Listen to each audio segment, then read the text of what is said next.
नमस्कार. तुम्हा सर्वांचे खूप खूप स्वागत आहे माझ्या यूट्यूब चॅनलवर. तुम्हा सर्वांचा आजचा दिवस खूप छान, सुखाचा, समाधानाचा आणि आनंदाचा जावो हीच देवासमोर प्रार्थना करून पुन्हा एका नवीन व्हिडिओला सुरुवात करते.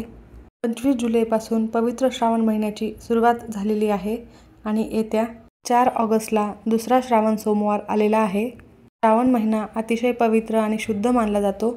श्रावण महिन्यात प्रत्येक दिवसाचे महत्त्व हे वेगवेगळे असते. प्रत्येक दिवशी विविध व्रत सांगितलेली आहेत. मात्र श्रावण महिन्यात येणाऱ्या सोमवारी ज्यांना श्रावण महिना समर्पित आहे असे महादेव यांची विशेषतः पूजा केली जाते. श्रावण महिना हा शिवपूजनासाठी अतिशय महत्त्वाचा मानला जातो आणि त्यात श्रावण सोमवार हा अत्यंत पवित्र दिवस आहे. श्रावण सोमवारी शिवपूजनानंतर शिवमूठ वाहण्याची परंपरा आहे. दुसऱ्या सोमवारी श्रावण सोमवारची शिवमूठ तीळ आहे. बऱ्याच जणांना असा प्रश्न पडतो की शिवमूठ ही तीळ असणार आहे, तर मग कोणते तीळ अर्पण करावे, पांढरे की काळे? आपल्याला दुसऱ्या श्रावण सोमवारी जी शिवमूठ तीळ अर्पण करायची आहे ते तीळ पांढरे तीळ अर्पण करायचे आहेत. शिवमूठ हा श्रावणातला मोठा वसा मानला जातो, त्यामुळे प्रत्येकाने श्रावण सोमवारी शिवमूठ ही अर्पण करायलाच हवी. पण जेव्हा शिवमूठ अर्पण करत असतो तेव्हा आपल्याकडून एक दान होत असते. अशा प्रकारे काहीही दान केले तर आपल्याला काहीच कमी पडत नाही. कुठलंही दान करा, त्यामागून मिळणारं फळ हे अतिशय उत्तम असते. आवर्जून तुम्ही या महिन्यामध्ये काही ना काही दान करावेच. प्रत्येक व्यक्ती दान करते असं नाही, म्हणून प्रत्येकाकडून थोडेफार का होईना दान व्हावे यासाठी श्रावण महिन्यातील सोमवारी शिवमूठ ही अर्पण केली जाते. धार्मिकदृष्ट्या हा दिवस अतिशय महत्त्वाचा असल्यामुळे या दिवशी व्रतासोबतच महादेवाच्या पूजेसोबतच काही उपाय देखील केले जातात. आज या व्हिडिओमध्ये मी तुम्हाला एक अतिशय प्रभावी असा उपाय सांगणार आहे. उद्या दुसरा श्रावण सोमवार. उद्या तुम्ही उपाशी राहिलात तरीही चालेल, पण शिवमंदिरातून घरी ही एक वस्तू आणायची आहे. घरात इतका पैसा येईल की तुमचे 7 जन्माचे दारिद्र्य नष्ट होईल, तुमचे कर्ज फिटेल, घराची, मुलाची, पतीची आणि तुमची देखील खूप प्रगती होईल. तर कोणती वस्तू आपल्याला शिवमंदिरातून घरी आणायची आहे, कोणत्या वेळेत आणायची आहे, संपूर्ण माहिती तुम्हाला मी याच व्हिडिओमध्ये देणार आहे. त्यामुळे हा व्हिडिओ स्किप न करता शेवटपर्यंत बघा आणि माहिती आवडल्यास नक्की लाईक करा, शेअर करा आणि जास्तीत जास्त शेअर करून सबस्क्राईब नक्की करा. बेल आयकॉनला प्रेस करा, ज्यामुळे तुम्हाला असेच माहितीपूर्वक व्हिडिओ लवकरात लवकर बघायला मिळतील. आत्ता मी तुम्हाला जो उपाय सांगणार आहे तो उपाय तुम्ही उद्या दुसऱ्या श्रावण सोमवारी दिवसभरात कधीही करू शकता. अगदी सकाळपासून ते संध्याकाळपर्यंत जेव्हा तुम्हाला वेळ मिळेल त्यावेळी तुम्ही हा उपाय करू शकता. पुराणानुसार श्रावण सोमवारी ज्या घरात हा उपाय केला जातो त्या घरामध्ये माता लक्ष्मी कायम वास करत असते. कारण आपल्या सगळ्यांनाच माहीत आहे की आपण श्रावण सोमवारी भगवान महादेवासोबतच माता पार्वतीची देखील पूजा करत असतो आणि त्यामुळेच हा दिवस लक्ष्मीप्राप्तीसाठी, धनप्राप्तीसाठी अत्यंत महत्त्वाचा मानला जातो. जर तुम्हाला तुमच्या आयुष्यात आर्थिक अडचणींना सामोरे जावं लागत असेल, खूप कष्ट आणि मेहनत करूनही तुमच्याकडे हवा तेवढा पैसा येत नसेल, तुमचा उद्योग व्यवसाय असेल तर तो नीटनेटका चालत नाही, किंवा घरामध्ये तुमचा पैसा येत असेल पण तो पैसा टिकत नाही, त्याचबरोबर घरामध्ये भरभराट नसेल, कधीकधी तुमच्या घरामध्ये खूप पैसा येत असेल पण काही ना काही मार्गाने तो घराच्या बाहेर निघून जात असेल, तर असे पण असू शकते की माता लक्ष्मी तुमच्या घरामध्ये येत आहे पण स्थिर नाही आहे. घरामध्ये लक्ष्मी नांदणे म्हणजे फक्त पैसाच असणे असं होत नाही, तर घरामध्ये शांतता, सुख, आनंद, समाधान, त्याचबरोबर आरोग्य, सुख समृद्धी असणे खूप गरजेचे आहे. किंवा आपल्या घरामध्ये एकोपा असणे हे देखील खूप महत्त्वाचे असते. तुमच्या घरामध्ये सतत वादविवाद, भांडणे, किरकिरी चालू असतील, अशा घरामध्ये लक्ष्मी बिलकुल टिकत नाही. कोणत्याही रूपाने लक्ष्मी अशा घरामध्ये राहत नसते. ज्या घरामध्ये सतत वादविवाद, भांडणे होत असतात, तर हे भांडणे देखील दूर होण्यासाठी, त्याचबरोबर तुमच्या मुलांची, पतीची प्रगती होण्यासाठी देखील हा उपाय करणे खूप महत्त्वाचे मानले जाते. घरामध्ये लक्ष्मी नांदणे म्हणजे घरामध्ये सुख, शांती, पैसा पण हवा आहे.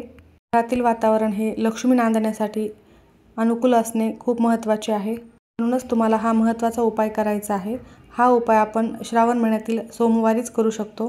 काही दिवसांचं महत्त्व हे खूप जास्त असतं. आपल्या प्रगतीवर या काही गोष्टी अत्यंत प्रभावी ठरत असतात. त्यामुळे तुम्ही बघू शकता की श्रावण महिन्यात सोमवारी केलेले उपाय हे कधीच वाया जात नाहीत.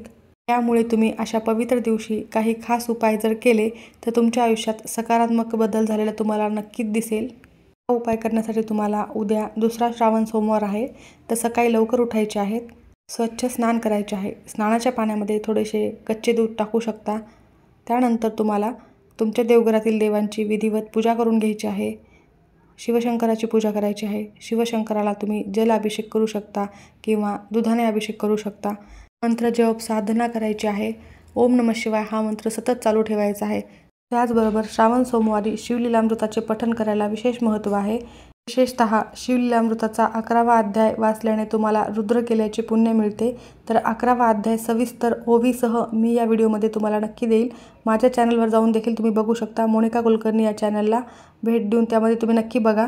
सविस्तर अध्याय त्यामध्ये दिलेला आहे। डिस्क्रिप्शन बॉक्समध्ये लिंक देखील दिली जाईल, तर नक्की बघा आणि उद्याच्या दिवशी श्रवण करा आणि त्यासोबतच पठणही करू शकता।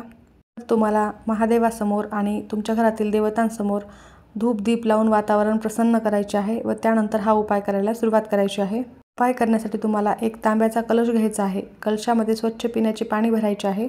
पाण्यामध्ये तुम्हाला चिमूटभर पांढरे तीळ टाकायचे आहेत। त्याबरोबरच आपल्याला 5 बेलाची पाने घ्यायची आहेत।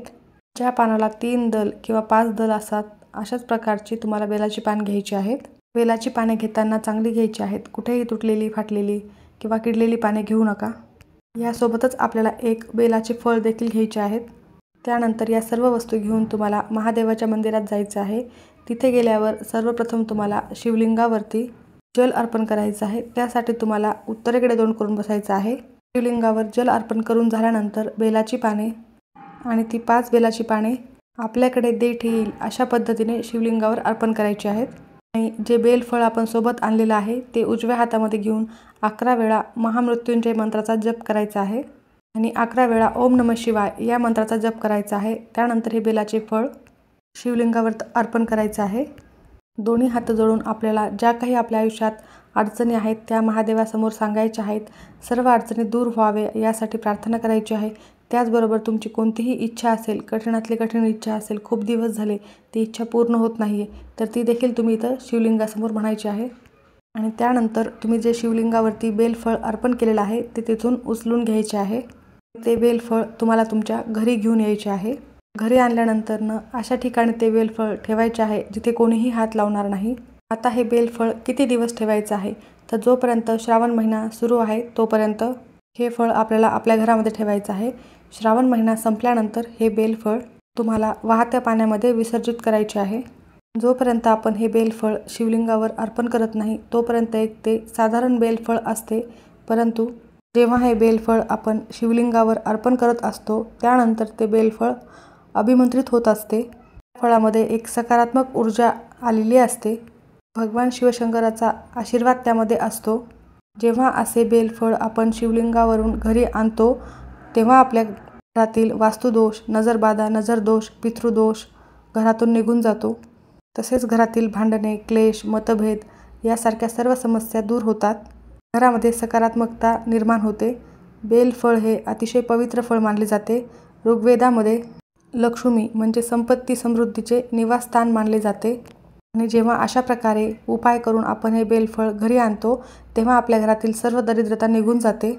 तसेच बेलवृक्षाला देवी सतीचा देखील अवतार मानले जाते। म्हणूनच अशा प्रकारे उपाय केल्याने आपल्या आयुष्यातील सर्व अडचणी समस्या दूर होतात। घरामध्ये सुखशांती नांदू लागते।